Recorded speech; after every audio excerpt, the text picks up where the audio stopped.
Sa unang pagkakataon, ginamit ng Rusya laban sa Kyiv ang modernisadong ballistic missile na may saklaw na 160 kilometer na mas mahaba kaysa dati. Ito ay ang Iskander, 1,000 na missile. At nangyari ito sa isa sa pinakamalalaking pag-atake ngayong buwan. Noong Agosto 27, 8 rehiyon ng Ukraine ang sabay-sabay na tinamaan ng pag-atake, 3 tao ang namatay at mahigit 20 ang nasugatan. At sa araw ding iyon, hayagang nanawagan ang pangalawang tagapagsalita ng State Duma ng Russian Federation na simulan ng lantaran ang pambubomba sa mga lungsod ng Ukraine. Upang, ayon sa kanyang sinabi, at ito ay isang sipi, ang mga Ukraino ay sumuko na lamang at lumapit sa mga mananakop na Ruso na nakataas ang kanilang mga kamay. At dito, mahalagang tandaan ang tungkol sa mismong tinalakay natin kahapon. Palalakasin ng Rusya ang mga pag-atake ng missile sa mga lungsod ng Ukraine dahil hindi kayang manalo ni Vladimir Putin sa digmaang ito sa ibang paraan. Kaya't lalo niyang paigtingin ang terorismo gamit ang mga missile. Pero sa pagkakataong ito, may magagandang balita rin tayo. Pinabagsak ng sandatahang lakas ng Ukraine ang mga ballistic missile kagabi.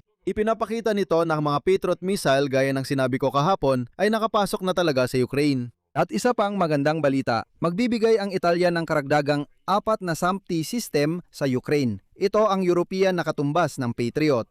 Tara, himayin natin ng buo ang sitwasyon. Pinakamadetalye hanggat maaari. Ako si Alexei Pechi. Bago tayo magsimula, hinihiling ko na mag-subscribe kayo sa channel na ito, i-like ang episode at mag-iwan ng kahit anong komento. Italia.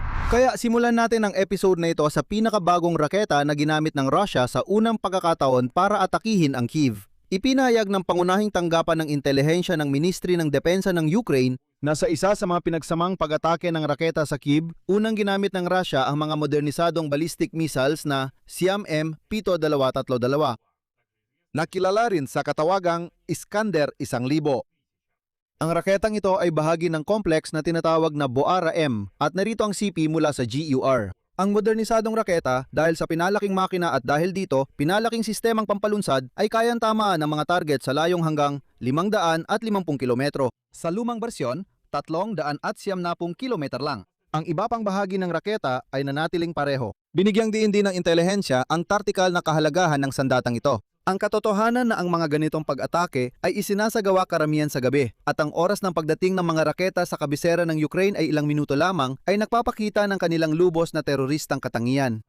Ang ganitong taktika ay nakatuon sa pananakot sa mga Ukrainyano, pamimilit na makipagkasundo sa anumang halaga at hindi sa makatarungang mga kondisyon para sa Ukraine at sa sibilisadong mundo. Sa ganitong konteksto, hayagang nanawagan ngayon si Pyotr Tolstoy, ang pangalawang tagapagsalita ng State Duma ng Russian Federation, na simulan ng hayagang bumbahin ang mga lungsod ng Ukraine.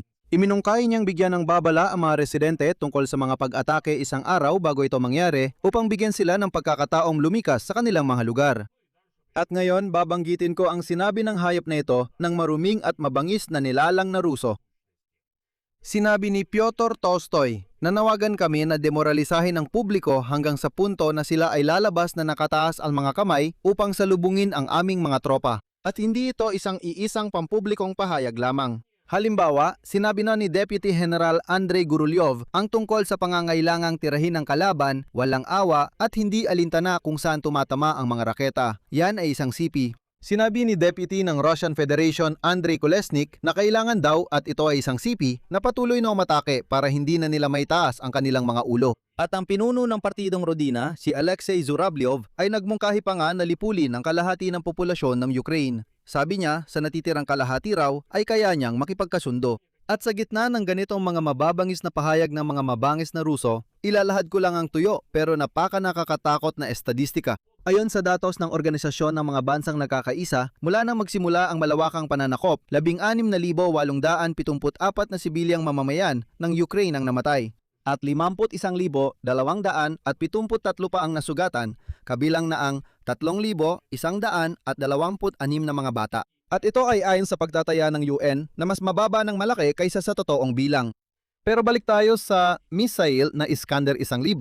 Ayon sa datos ng intelihensya ng Ukraine, ang bagong missile ay naglalaman pa rin ng malaking bahagi ng imported na pyesa. Isa lang sa 4 mula sa 140 na inilatalang bahagi ang ginagawa ng mga kumpanyang Ruso. Halos kalahati. Ibig sabihin, 63 bahagi ay ginagawa sa Estados Unidos ng Amerika, 8 sa Sweden, 8 pa sa Belarus, tig-4 mula sa Germany at Taiwan, at 3 mula sa China. sa isa sa pinakamahalagang bahagi ng sistema ng paggabay. Ibig sabihin, ang mga unit ng pagproseso ng impormasyon sa paglipad mula sa laser gyroscope, 5 lang sa 43 bahagi ang ginawa sa Federasyong Ruso.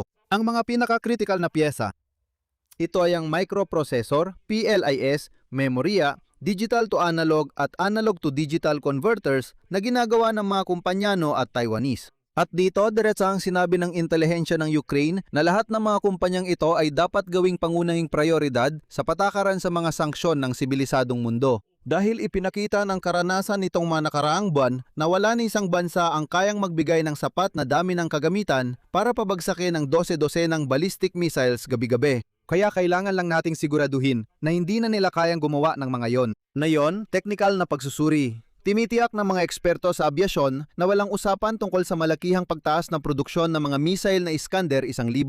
Pero gayon pa man, bawat buwan ay kaya nilang gumawa ng 30 hanggang 40 ng ganitong mga missile. Para sa mismong Kyiv, potensyal na walang malaking pagkakaiba dahil ang kabisera ay nasa loob na ng saklaw ng parehong bersyon ng missile na ito. Ang tanging pagkakaiba ay ang potensyal na kakayahan na dagdagan ng bigat ng warhead. Kahit na sa ngayon, hindi pa sinusubukan ng kalaban nito, gamit pa rin ang parehong warhead na may bigat na hanggang 500 kilogram. Hindi magiging mas mahirap ang pagtukoy sa missile. Ang pagpapalaki ng makina ay maaring mas mapadali pa nga ang pagtukoy sa missile na ito dahil magiging mas mahaba ito sa pisikal. At noong gabi ng ika-27 ng Agosto, inatake ng Rusya ang Ukraina, kabilang lang paggamit ng bagong missile na Iskander 1,000. Ayon sa datos ng Air Force ng Sandatang Lakas ng Ukraina, noong gabi ng ika-27 ng Agosto, inatake ng kalaban ng Ukraina gamit ang dalawang anti-ship missile na Onyx mula sa pansamantalang sinakop na Crimea gamit ang ballistic missiles na Iskander-M at KN, 23 mula sa Bryansk at Kursk na mga riyon. Nagpalipad ng 258 na attack drones na uri ng Sahit, Gerbera, Banderol at iba pa. Umatake gamit ang mga drone na imitasyon na tinatawag na parodiya. Sa kabuuan, 233 na target ang na-shootdown o nasupil, anti-ship missile na Onyx, 7 ballistic missiles na Iskander-M at KN, 23. 3 raketa ng drone na Banderol at 222 kaaway na drone. At sa pagkakataong ito, malawak ang naging pag-atake ng mga Ruso sa kasamaang palad. Tinarget ng mga Ruso ang kritikal na infrastruktura sa Poltava, Sumy at Kherson na mga rehiyon. Sa rehiyon ng Kharkiv, tinamaan ang mga tirahang bahay at isang shopping at entertainment center. Sa Kramatorsk, tinamaan ng KAB ang isang gusaling may maraming palapag.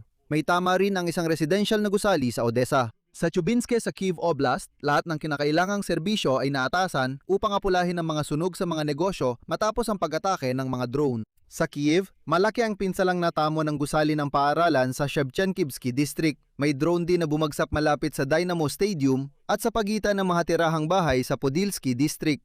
Sa Kyiv Oblast, tinamaan ang mga bodega sa Boryspil at Fastiv. At dito, malinaw na umaasta ang mga Ruso na parang mga pusakal na terorista dahil nasira ang logistics center ng epicenter Kalinivka.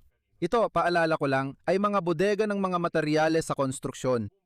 Complex ng Alpha Development Group. Sa loob nito, matatagpuan ang mga bodega ng mga supermarket na Aurora, Roshen, Silpo, Comfy at Budpastach. Nandun din ay mga materyales sa konstruksyon. Ibig sabihin, talagang tinatamaan nila ang mga bodega ng parehong grocery at mga tindahan ng materyales sa konstruksyon. Sa Kherson, isang drone ang pumatay sa isang nagbibisikleta. 3 pa ang nasugatan ng tamaan ng isang pampasaherong minibus. Ibig sabihin, doon ang mga Ruso ay umaasta na parang mga baliw na terorista, sadyang inaatake ang mga sibilyan. Nakita nila ang bus at sinadya talaga nilang tamaan yon. Sa Odessa, 7 oras nagpatuloy ang mga pag-atake. Nasira ang isang 16 na palapad na gusali, 2 paaralan at isang imbakan ng butil. Sa rehiyon ng Zaporizhia naman, 5 raketang tumama malapit sa Zaporiztal.